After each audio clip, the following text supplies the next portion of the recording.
Fala galerinha, beleza? Tudo bem com vocês?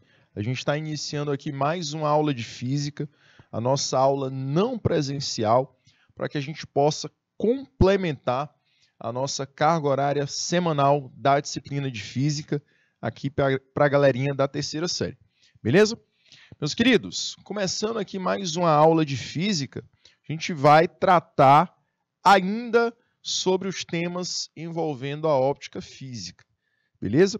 Só que agora, galerinha, o nosso tema já vai envolver o experimento de Young, certo? Nesse experimento de Young, a gente primeiro tem que trabalhar com a luz e a sua natureza, que ela pode ser corpuscular ou pode ser ondulatória, e saber que através do experimento de Young, foi mostrado que essa natureza ela é de uma natureza ondulatória, certo? Então, no nosso encontro de hoje, a gente vai estudar essa possível natureza corpuscular e a possível natureza ondulatória, focando mais nessa parte ondulatória, de onde veio essa hipótese de que a luz se comporta como onda. E quais foram os fenômenos capazes de provar que essa natureza realmente ela existe. Beleza? Então, galerinha, vamos para o nosso encontro de hoje, que é o encontro sobre óptica física, experimento de Young. A data é a data do dia 18 de outubro. Física é a nossa disciplina e eu sou o professor Caio, estarei com vocês aqui em mais uma aula de física, né, no nosso encontro não presencial. O nosso objetivo de hoje é exatamente aquele que eu falei no início da aula. É perceber que alguns fenômenos luminosos são explicados por meio da teoria ondulatória, enquanto para outros devemos considerar uma natureza de partícula para a luz, ok? Galerinha, então, tinha essa hipótese, né? Tinha essa ideia de que a luz ela tinha uma natureza corpuscular, mas tínhamos dúvidas sobre a natureza ondulatória da luz. Até que então, esse rapaz que está aí na sua tela, que foi o holandês Christian Huygens, ele propôs o seguinte para a luz. Luz, assim como uma onda sonora, pode sofrer fenômeno de difração. Na época, se tinha a ideia de que o som ele poderia sofrer difração. Professor, mas o que é a difração? É o fenômeno também que está mostrado aí na tela para vocês, de uma onda passando, uma onda conseguindo contornar obstáculos à sua frente e sofrendo um espalhamento após esse contorno, após passar por esse obstáculo. Então, para o som, já se tinha conhecimento dessa proposta. A proposta de que a difração para o som era possível. Quando, por exemplo, você tem um vizinho, que ele costuma colocar música, costuma colocar som para ouvir. Você consegue, da sua casa, ouvir a música tocando na casa ao lado. Como é que isso acontece, professor? Se tem um muro entre nós dois. É porque o som, mesmo em caso de obstáculos, ele consegue contornar esse obstáculo. Ele consegue passar por cima do muro e chegar até a sua casa, chegar até a sua parte do terreno. Então, galerinha, você tem a luz também sofrendo essa possibilidade de acordo com Christian Huygens. Esse fenômeno foi chamado de difração luminosa ou difração da luz. Professor, e como é que como é que a luz ela tinha essa possibilidade? Você pode pegar uma fenda. O que é uma fenda, professor? Um obstáculo com um furo no centro.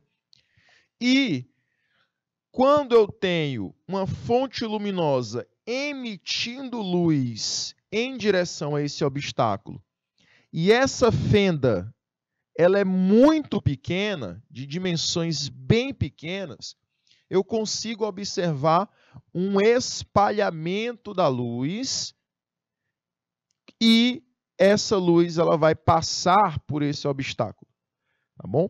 Então a luz ela não só consegue ultrapassar, contornar obstáculos, mas ela também se espalha ao passar por eles. Esse fenômeno é caracterizado pela difração da luz, tá bom? Professor, e esse experimento ele foi possível para quê? Para que a gente tentou realizar esse experimento? Para que Christian Huygens tentou propor essa hipótese? Para provar o comportamento ondulatório da luz. Porém, na época não foi o bastante. Na época se tinha muita certeza de que a luz ela se comportava como partícula, porque os princípios da óptica geométrica, os princípios que a gente estudou na segunda série, eles estavam bem estabelecidos. Princípio da propagação retilínea, princípio da reversibilidade, princípio da independência dos raios de luz. Então, todos esses princípios, eles estavam bem estabelecidos. Porém, Christian Huygens já deixou aquela pulga atrás da orelha, né? Será que realmente a luz é uma partícula? Então, essa dúvida se perpetuou por mais um século. Essa dúvida iniciou no século XVII e só foi respondida no século XVIII, já através da experiência de Young, tá? Que Young continuou os experimentos de Christian Huygens, tá?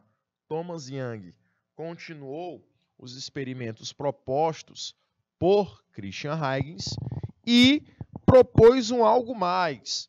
Ele reforçou a proposição de Huygens através do seu experimento, que é conhecido também como experimento da fenda dupla, tá? Professor, por que um experimento de fenda dupla? Porque ele não utilizou só um obstáculo, ele utilizou 2 obstáculos. E mais, o segundo obstáculo que ele utilizou tinha 2 orifícios, tá? Tinha 2 buraquinhos, tinha 2 fendas. Então, essa era a diferença para o experimento proposto por Huygens. O de Huygens, você não tinha um segundo obstáculo, só tinha um primeiro. E a luz, ela difratava apenas uma vez. O que acontecia no fenômeno experimentado por Thomas Young?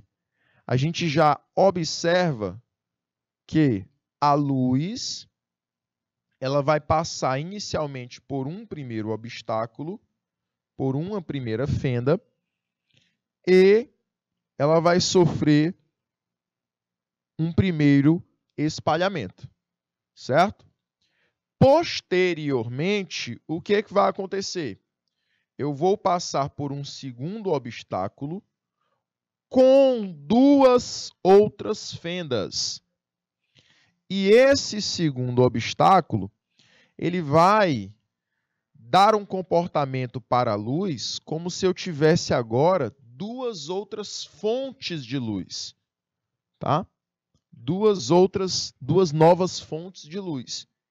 Então, eu tenho uma fonte, olha só, que parte aqui de cima e uma outra fonte que parte da fenda de baixo. Perceba que essas 2 luzes, elas estão se cruzando e incidindo um anteparo C. Professor, o que vai acontecer nesse anteparo C? Lá no anteparo C, a gente vai verificar um fenômeno de interferência. Agora você tem dois fenômenos ondulatórios, não só um, mas dois fenômenos ondulatórios acontecendo com a luz. Primeiramente, quando eu tenho a passagem da luz pelas duas primeiras fendas, eu vou verificar a presença de difração. Porém, quando eu tenho a luz incidindo no terceiro obstáculo, que é o anteparo C, nós já teremos a luz sofrendo interferência. Então, aqui você tem mais um fenômeno ondulatório aparecendo, o que comprovava ainda mais a hipótese de que a luz também era uma onda. Então, aqui, Thomas Young reforçou realmente a ideia de Christian Huygens. Reforçando de que forma, professor? Mostrando que a luz ela não sofre só difração, ela também sofre interferência. Ok? E essas interferências, elas produziam interferências do tipo construtiva e interferências do tipo destrutiva. Como assim, professor? Eu produziria franjas claras e franjas escuras. Franjas claras e franjas escuras. Assim, galerinha, eu conseguiria, então, construir zonas iluminadas e zonas não iluminadas de interferência. Professor, essas interferências construtivas e destrutivas que o senhor falou seriam o quê? Vou explicar agora para vocês. Vou classificar agora para vocês essas diferentes interferências. Bom? Então, eu sei que a luz ela sofre interferência, mas ela sofre interferência de quais tipos? Ela pode sofrer uma interferência construtiva ou também pode sofrer uma interferência destrutiva. Quando é que a interferência é conhecida, professor? Como construtiva. Quando você tem amplitudes em fase.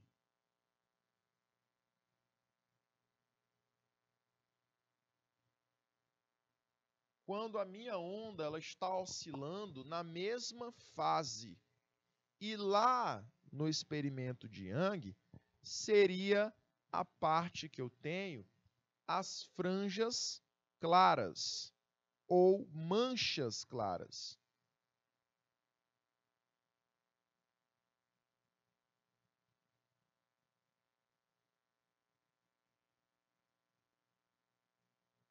Beleza?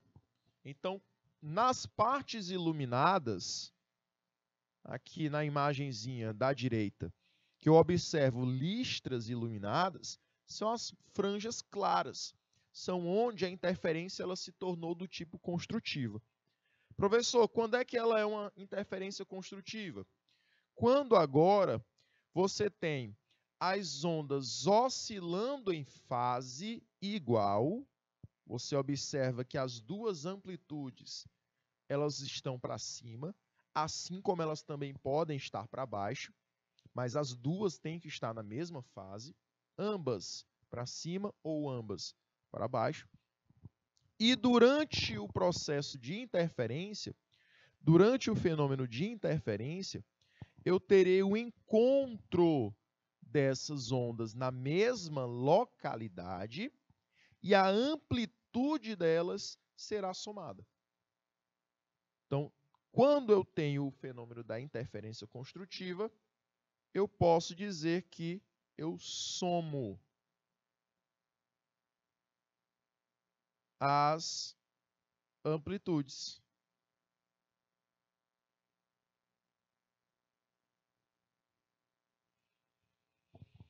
E aí a amplitude resultante é a amplitude da onda A mais o da onda B.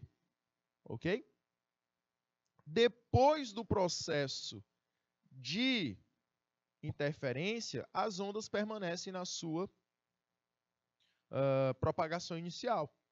Você observa na imagem que a onda A ela estava sendo propagada para a direita. Ela continua sua propagação para a direita. A onda B estava se propagando para a esquerda. Ela continua a sua propagação para a esquerda. Então, galerinha, eu vou, após a interferência, produzir a propagação inicial da mesma maneira. Já na interferência destrutiva, eu não tenho mais ondas em fase. Elas estão opostas em fase. Opostas de fase, né?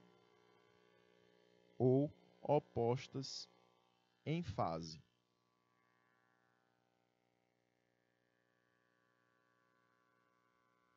Perfeito. Lá no experimento de Young, poderia observar manchas escuras.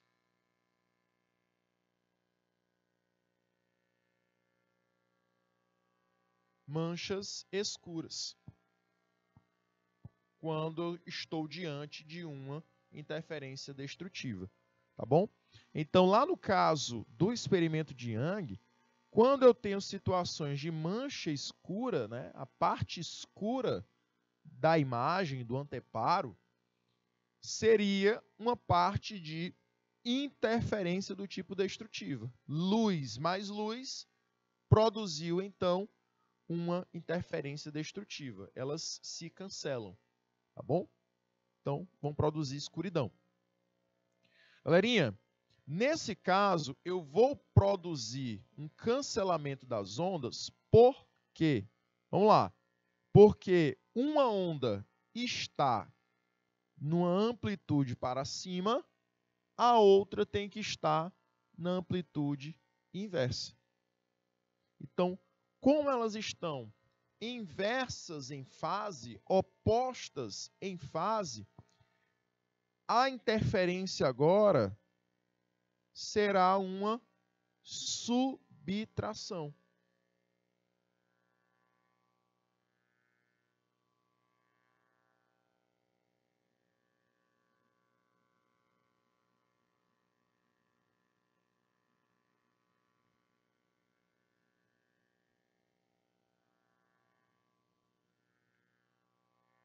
Então, agora nós vamos subtrair as amplitudes. Então, a amplitude resultante, ela será o resultado da subtração da amplitude de uma onda menos a subtração da amplitude da outra onda. Tá bom? Depois da interferência, galerinha, a propagação permanece igual ao que eu tinha antes. A onda A continua se propagando para a direita, a onda B continua se propagando para a esquerda com a sua amplitude oposta.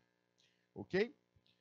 Cuidado que quando as amplitudes elas são iguais em valores numéricos, eu subtraio uma amplitude com outra e aí eu crio o processo que está sendo representado aqui. Tá?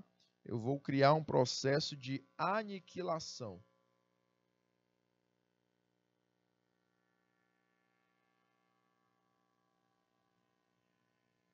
Tá bom? Então, as duas ondas, elas vão produzir aí uma aniquilação, uma com a outra. Por quê, professor? Para o caso de amplitudes iguais, só que opostas em fase, eu vou subtrair uma menos a outra. Então, se você tem, por exemplo, amplitude 2 com amplitude menos 2, 2 menos 2 dá 0. Então, nesse caso, eu vou produzir uma interferência destrutiva em que uma onda acaba aniquilando a outra. Um exemplo disso é o que acontece lá nas cabines dos aviões, né? Os pilotos, para que eles não sejam incomodados com o som das turbinas, a cabine ela tem um aparelho que emite um som semelhante ao das turbinas, porém de amplitude invertida. Como a amplitude desse som é invertido, ele vai se cancelar com a amplitude da turbina. Então, o som emitido pela cabine se cancela com o som emitido pela turbina e estes sons eles se cancelam. Certo? Belezinha? Como eles são de mesma amplitude, aí vai provocar uma aniquilação. Show de bola, jovens? E para finalizar a parte teórica da nossa aula, a gente tem aqui a interferência em películas delgadas. Esse processo, ele também é muito comum no nosso dia a dia, tá bom? É o caso de você perceber essas cores diferentes numa película de óleo que cai ali no asfalto, nas bolhas de sabão, na superfície do CD, na superfície do DVD.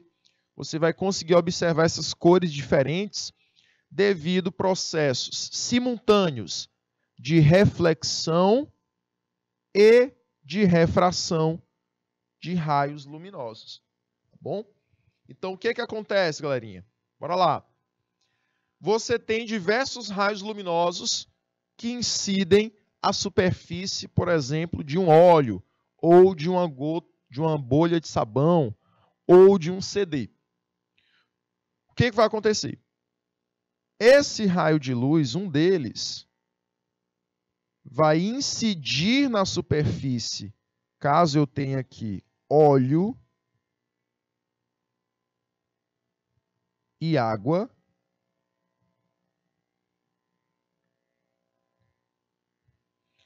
então essa luz ela vem do ar e incide a superfície do óleo. Beleza? Ao incidir na superfície do óleo, esse raio luminoso ele consegue entrar no óleo. Porém, como ar e óleo vão possuir índices de refração diferentes, você vai ter um processo chamado de refração luminosa. Galerinha,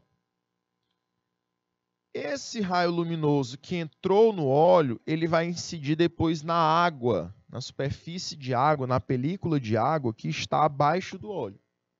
Como óleo e água são dois líquidos que não se misturam, são immiscíveis, eles não se misturam e têm densidades diferentes, a água com densidade 1, o óleo com densidade 0,8, o óleo vai ficar sempre acima da água. Então, meus anjos, o óleo, a luz que incidiu no óleo não vai conseguir passar na água. Ela vai sofrer uma reflexão. Então, essa luz ela volta para o ar. Ela bate na superfície da água e volta, e retorna. Ok? E aí, do óleo, volta para o ar.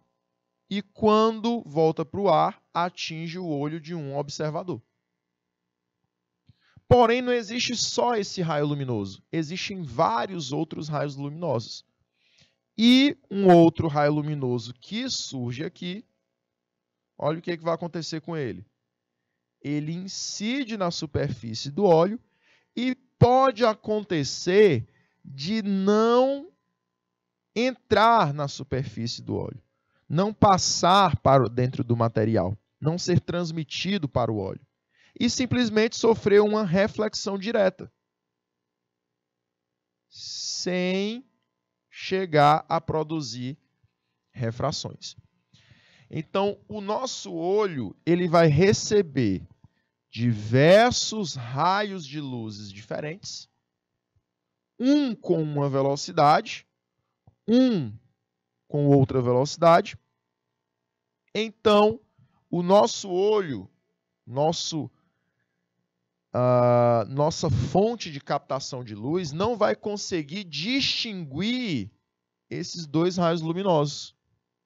E aí eu vou interpretar esse raiozinho azul, que vai ter uma velocidade, e o raiozinho vermelho, que vai ter outra velocidade, como sendo raios de luz que vão provocar interferências no meu olho.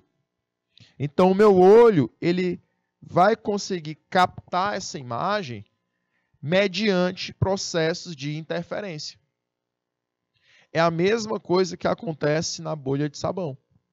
Lá na bolha de sabão, eu vou ter uma imagem semelhante a essa, cores semelhantes a essas, pelo mesmo processo. Vai existir um raio de luz que vai simplesmente incidir na superfície do óleo, da bolha de sabão e refletir para o meu olho, assim como vão existir raios de luz que vão passar para dentro da bolha de sabão, seguindo essa sequência: ar externo, sabão, que é a película do sabão, e ar interno à bolha. Vai então sofrer um processo contrário depois, ao refletir dentro da bolha. Ar interno à bolha, superfície do sabão, ar externo à bolha. Esse retorno, que é o que está acontecendo no raio de luz vermelhozinho da imagem, vai chegar com uma velocidade de luz, essa luz ela vai chegar com uma velocidade diferente daquela que só sofreu reflexão. Tá bom? Então, aqui sofreu refração, vai chegar com uma velocidade. Aqui sofreu reflexão, vai chegar com outra. Essas duas velocidades diferentes para a luz vão causar no meu olho um processo de interferência. A gente chama esse processo de interferência em películas delgadas. E, para finalizar, essas películas delgadas, elas acabam sendo chamadas de redes de difração.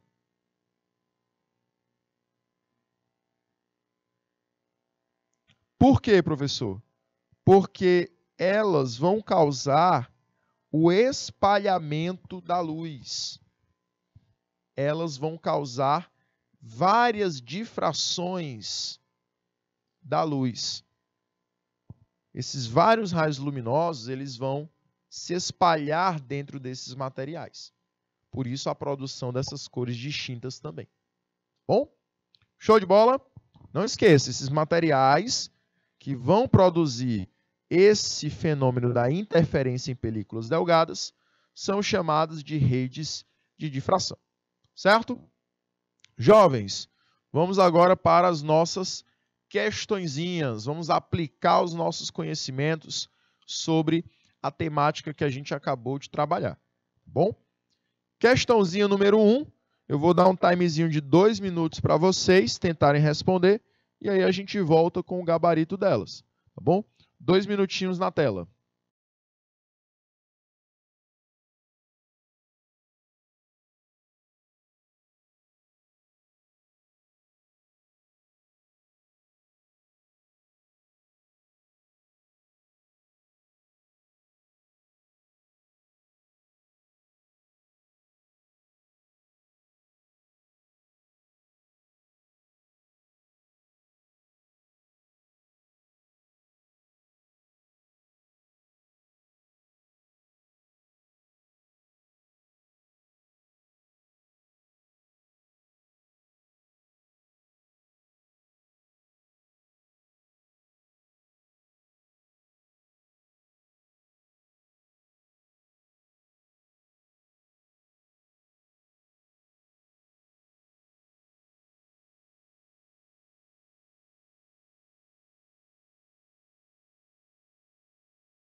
Vamos lá, galerinha. Voltando aqui para a nossa aula, primeira questãozinha diz o seguinte. O movimento ondulatório propaga-se para a direita e encontra o obstáculo AB, onde ocorre o fenômeno representado na figura, que é o de, olha só, eu tenho a onda se propagando aqui de forma paralela, que a gente chama essa propagação de frentes de onda, e quando essa frente de onda ela observa o obstáculo à frente e ela colide com esse obstáculo, essa frente de onda sofre um espalhamento. Contorna esse obstáculo, porém sofre um espalhamento. Esse espalhamento ele é característico de um fenômeno, que é o fenômeno da difração luminosa, ou difração de ondas. Esse fenômeno não acontece só com a luz, mas acontece com qualquer tipo de onda, independente da sua natureza. Beleza? Seja a natureza mecânica ou eletromagnética. Próxima questãozinha, galerinha. Questãozinha envolvendo também ondas sonoras, já que esses fenômenos de difração, interferência, todos são fenômenos ondulatórios. Tá bom? Vou te dar também um timezinho de 2 minutinhos e a gente volta já.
Vamos lá, galerinha. Vamos lá, vamos lá, vamos lá. Questãozinha número 2 vai dizer o seguinte.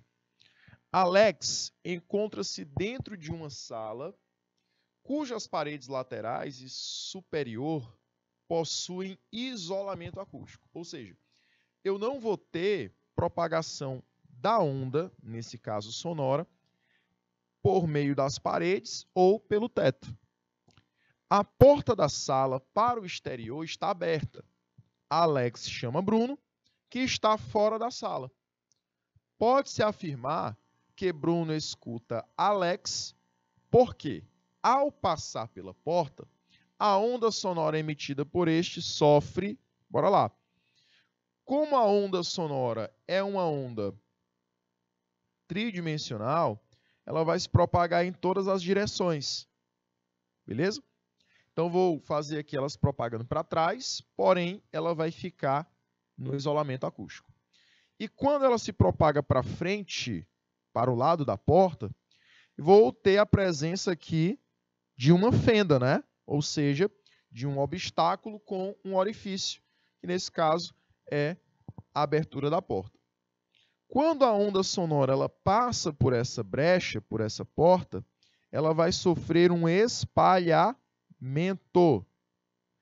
Esse espalhamento vai provocar a possibilidade do Bruno escutar a voz de Alex, ok? Então, quando a onda ela sofre um espalhamento por passar por uma brecha, esse fenômeno só pode ser o fenômeno da difração. Gabarito, letra E. Beleza? Tranquilidade, jovens? Vamos lá para a próxima questãozinha. Questãozinha de número 3. Olha aí. Questãozinha de número 3, jovens. Essa daqui eu vou fazer, tá? Questãozinha de número 3 vai dizer o seguinte. Na figura a seguir, C é um anteparo. S0, S1 e S2 são fendas nos obstáculos A e B. Ou seja, são buraquinhos, são brechas por onde a onda vai conseguir passar. Assinale a alternativa que contém os fenômenos ópticos esquematizados na figura. Então, veja só.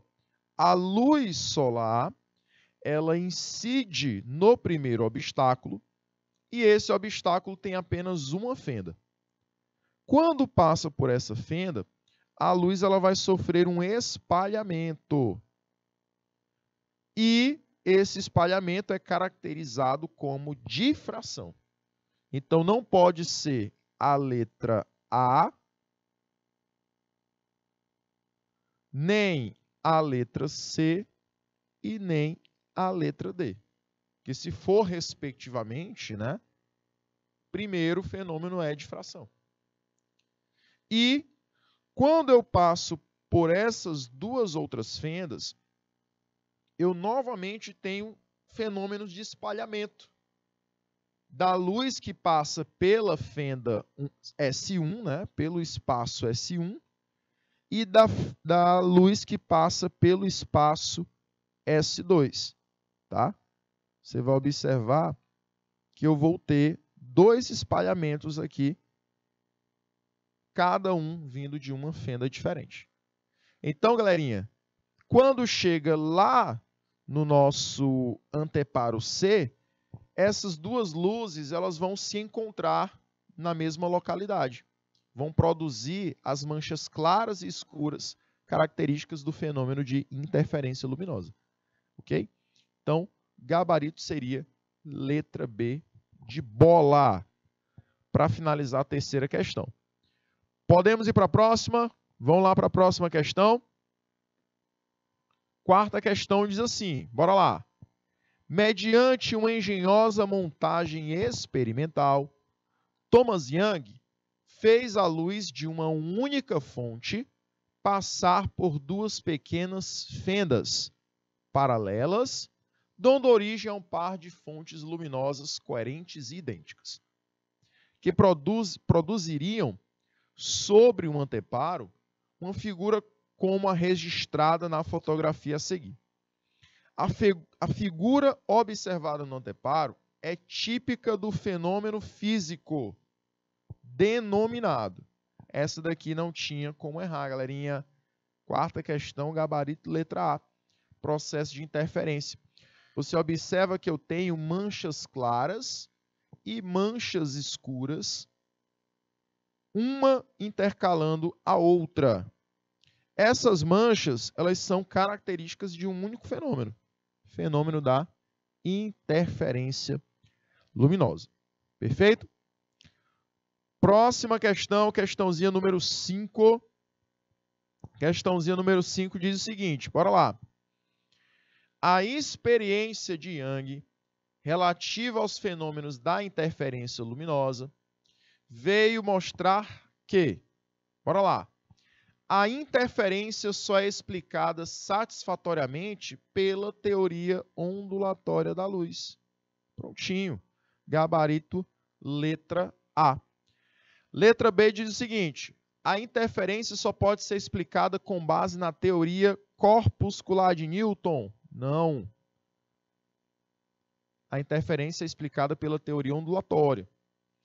Tanto a teoria corpuscular quanto a ondulatória explicam satisfatoriamente esse fenômeno? Não. Só a ondulatória.